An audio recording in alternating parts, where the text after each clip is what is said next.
Proceed, General. Thank you. On 30 July 2021, a ton of cocaine, it was in total 999 kilogram bricks, Commissioners, was seized in Durban at the LCS Freight Logistics Depot. The drugs were found at the back of a Scania shipping container containing truck parts. The container's port of origin was the port of Santos in Brazil. Scania was not aware of the cocaine in the container. The drugs were seized and taken to the Maiden Wharf police station. Prior to the DPCI arriving at the depot, members from border policing visited the company and placed a detention order on the container.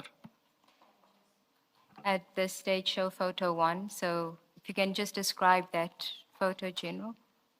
The photo depicts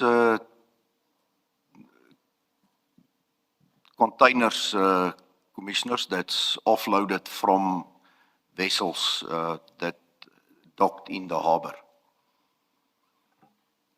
And then photo 2.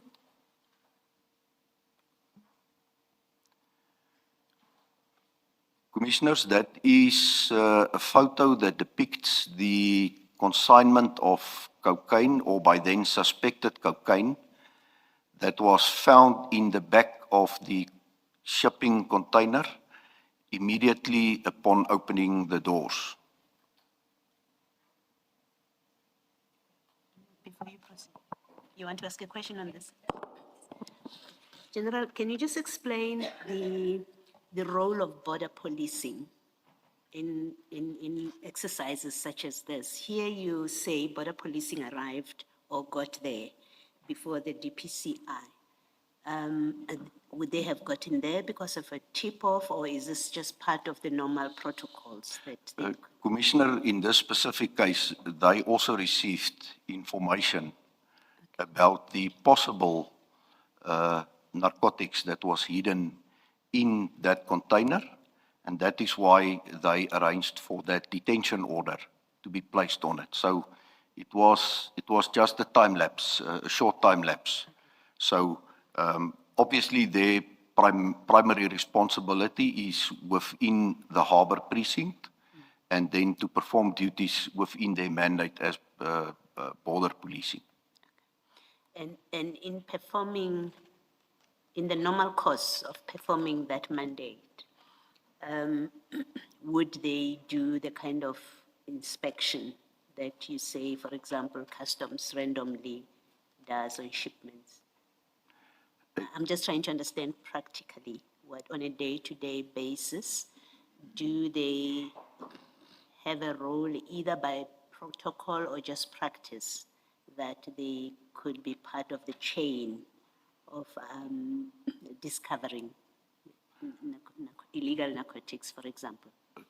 Commissioner, I do not have detailed knowledge about the roles and responsibilities within that precinct, but it's my experience that whenever there is a search and seizure operation, they are part of the operation by virtue of the fact that they are placed in the harbor. Thank you. Thank you, Commissioner. Good morning, General. Good morning, Commissioner. Can I just get clarity on paragraph 25 of your statement? You say here on 30 July 2021, 100 kilograms of cocaine were seized in Durban. It's 1,000. 1,000 kilograms were seized in Durban. Now, are these the same drugs that were later stolen at Port Shepstone in November? No, Commissioner, This is completely it is not the same drugs. Okay. So I just needed that clarity. No, it's a so that we know. different seizure, It's Commissioner. a different seizure, but happening more or less around the same time. That's correct, Commissioner. The cocaine that was stolen was seized on the 22nd of June, Yes. 2021. All right. So this is not the same one. It's not the same. All right. Thank you. Thank you, Commissioner. Thank you, General. Then if I could ask to just show photograph 3.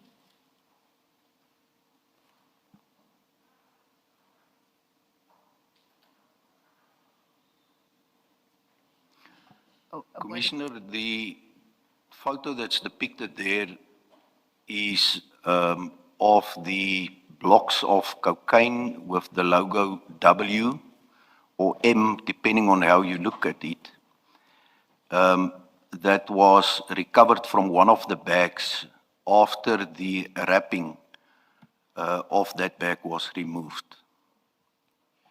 General, we're going to get to other seizures as well. If you could maybe at this stage just explain to the commissioners the significance of the logos, so that W, or I think it is a W. Commissioners, there's different logos that's being found on all these seizures. And the explanation for that is that it is the unique mark of certain individuals or a syndicate that's operating within the production space of the cocaine in, for instance, Colombia, that place their fingerprint or their identity to that brick of cocaine, that if there's in future a problem at the final destination, for instance, with the quality, it is clear from where that brick of cocaine is originating. Because I'm sure they can't have their fingerprints on it and they can't exactly have a note that says, I'm the supplier. Indeed, Commissioner, and that's why you will also find that there is perhaps multiple suppliers in one consignment that arrives in South Africa. And that's the reason why there will be multiple logos when such consignments are detected and seized. Thank you, General. If we can go to photograph 4.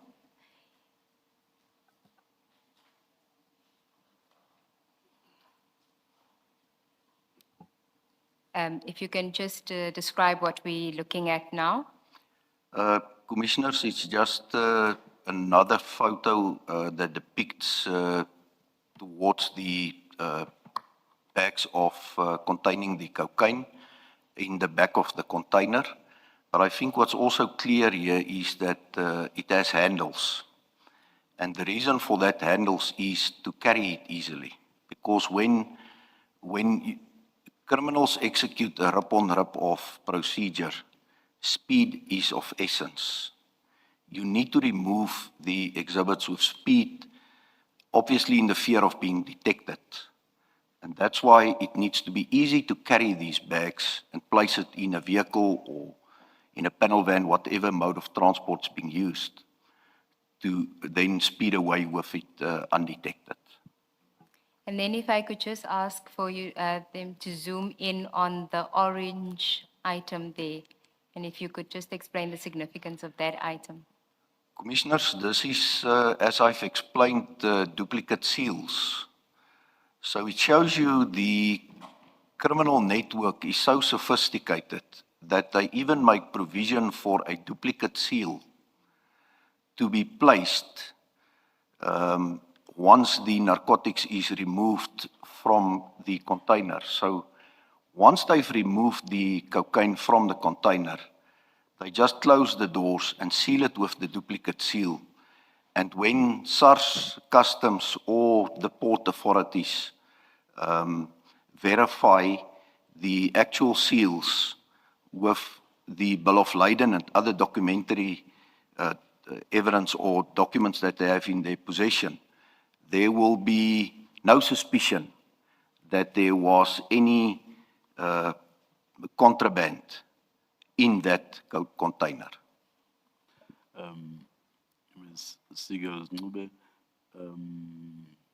I see we are not marking these as exhibits, giving them exhibit numbers. You don't consider that necessary? We Or- will do so, Yes. Chair, as soon as I'm done with all the photographs, then I'll just get the exhibit number as it is now.